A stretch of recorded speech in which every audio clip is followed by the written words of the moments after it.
Someone always finds the dirt and airs out the laundry. That's why any and everything I've ever done, I'd rather you ask me. Baking soda, we need half a teaspoon of that as well. It says on here to add those ingredients and then stir in the final set of ingredients. So what I'm gonna get a bowl and combine all the ingredients in that last piece. And then once I combine those, then I'll just throw them in here and stir it. And then I know like some people like to clean up as they go along. Typically I would, but I'm gonna just go ahead and put everything together. And then once everything's done, then I'm actually take it and put it in a trash bag. Chopped nuts are optional, vanilla and crushed pineapple. So I personally do not like coconut. If you all watch the Bean Boozled video, I don't like coconut at all. And that's part of it is because of the texture. This is where our carrots come into play. Okay, and this actually, it smells really good now. And I think it's the cinnamon that's really aromatic is the word. So yeah, that cinnamon's really smelling really good right now. Bought some chopped pecans from the store. At the end of the day, it's all going into the same bowl, so I don't really have to clean it out, but I just like to, just so I can see what I'm doing. Let me move this out of the way.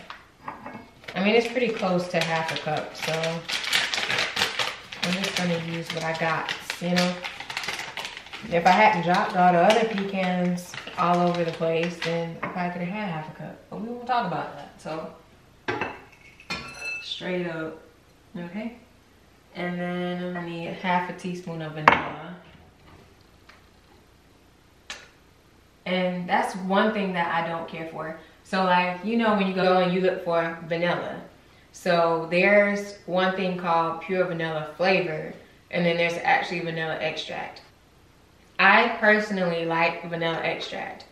My guess is maybe the vanilla extract might be a little bit stronger than the vanilla flavor. But either way, I feel like something about, that's it. So with the vanilla flavoring, it has on here that it's artificially flavored, and that was what I was gonna say, is that it might be artificial flavoring. So if I have to pick, if they don't have the extract, then sure, I'd go with the artificial flavoring. But if they have the vanilla extract, then I'm gonna go with extract. So that's what we're gonna go with, vanilla extract. So I need half a teaspoon of that. I'm gonna back that up, juvenile style. All right, and I don't know if you all have like a steakhouse where you go in, you can get, they have a salad buffet, but then you can sit down and they give you like this little card. And so they have a red side and a green side. And so you put the green side down if you want them to bring you different types of meats. But they also have a grilled pineapple there. And it's got cinnamon on it. And it's awesome. Like that, I mean, I'm not even here for the meat. Can I just get some grilled pineapple, please? And I'll be perfectly fine. My dad is a big meat lover. So we went because it was like for his birthday or something like that. And I'm actually gonna get a spoon to dump this out. And I know I'm like giving sidebars and stuff, but it literally came out as half a cup. So, and then I don't really know what to do with the rest of it. My dad likes pineapple too, so maybe we could just put that in a Ziploc. It said not to drain it, use the pineapple juice, not syrup. And I think the one that I got, it's 100% pineapple juice in it. Yeah. All right. Yeah, because I'm thinking about putting it on the mixer, and then I just realized I can't put it in the mixer because it ain't working right now. But it's all good. All right, so I'm gonna get the camera so you guys can see this right here. And it smells really good. Carrot cake.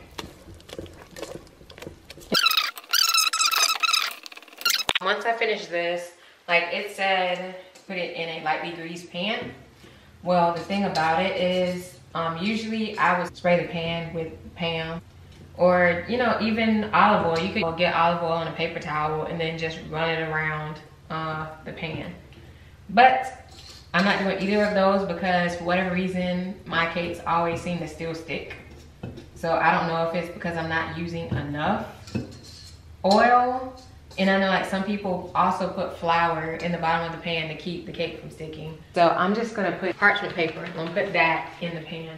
And this space is like super like crowded and it's kind of a mess. So I'm actually gonna do it on the island. Maybe I can do it from that angle. And then just move this out of the way. I think that might work. It just might work. I'm gonna put this parchment on. And then we're gonna pour the batter out. And then, yeah. So just kind of like sit it like that. That's the one thing about the parchment paper. It does do that rolling junk and it's aggravating. We're gonna pour this into head.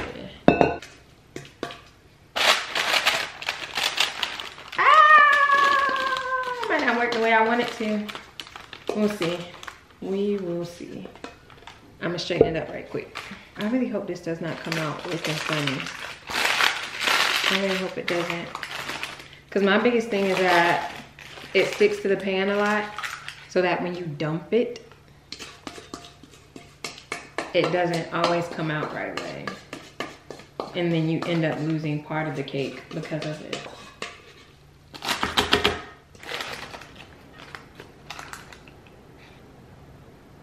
We are about ready to put this in the oven.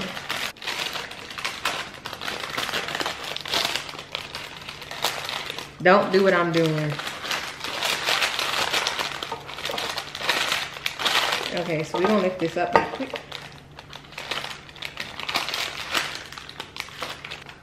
Ah.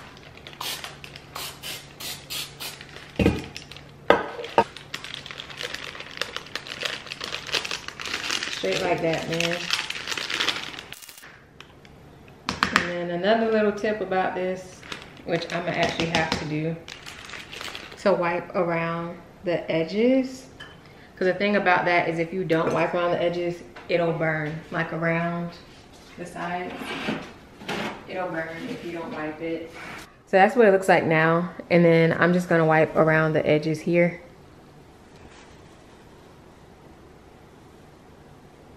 And then this cake is gonna be ready to go in the oven. I'm so ready to make this icing with that cream cheese. So we are done here. Whenever you open the oven, be careful. Make sure that you stand back from it.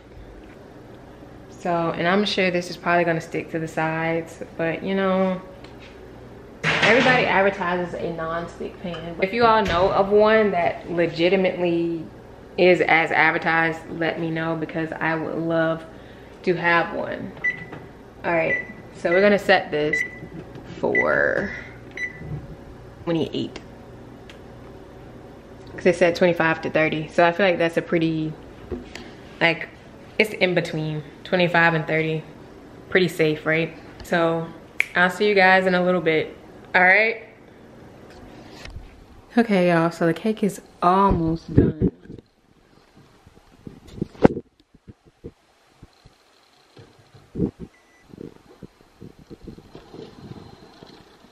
Yeah, that looks really, really good.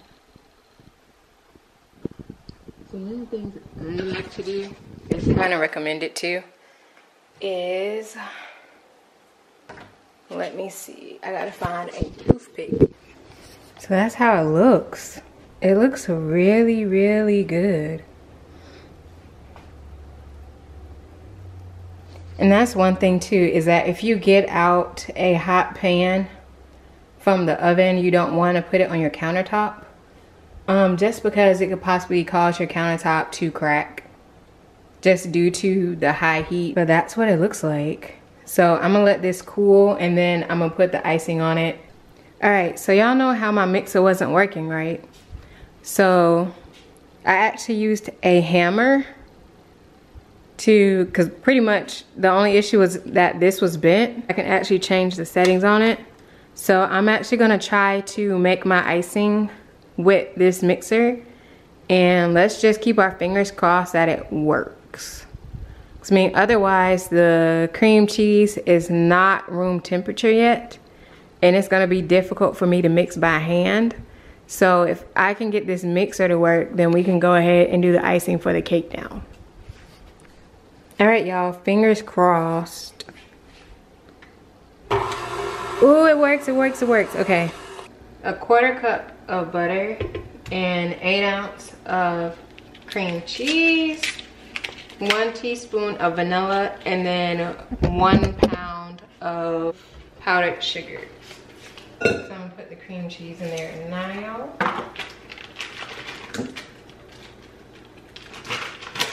All right, so there's our butter. So we're gonna put this on the mixer and we're gonna mix these until they are nice and fluffy.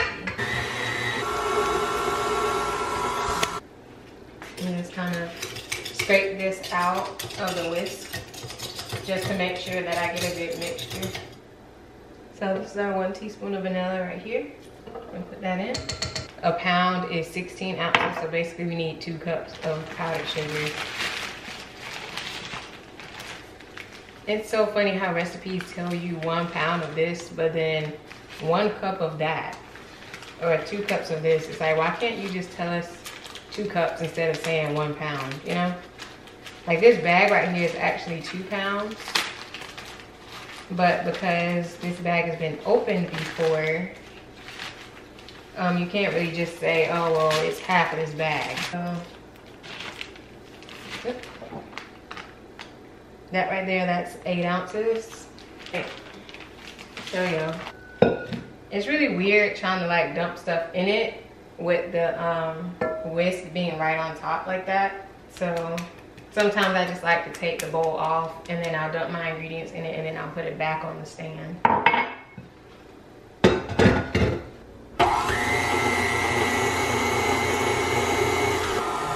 I'm gonna pause it and then scrape the sides.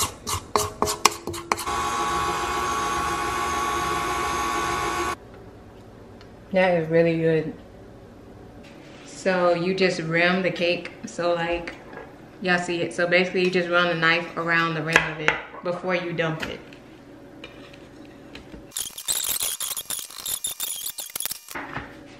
Just kind of like, whoop.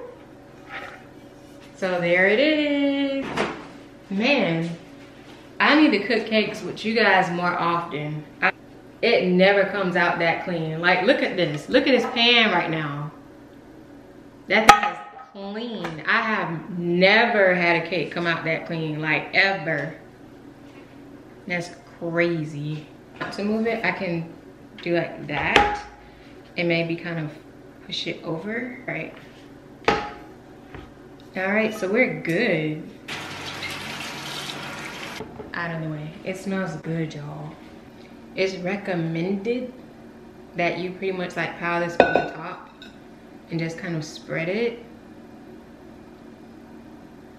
And the thing about it, you don't want to put too little on the top, and then as you're spreading it, you don't want it to start tearing up the top of the cake. I had to get that. I think I might go ahead and throw this in the fridge. I'm gonna throw some pecans on it right quick before putting it up. Yeah. So we're done. I'm gonna look at it right quick. Okay, so that's what it looks like. Yep, that's the cake. So I'm gonna put it in the fridge now.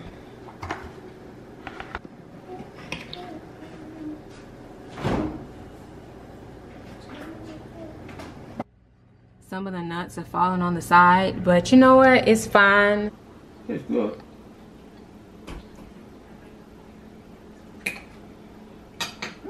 That's good.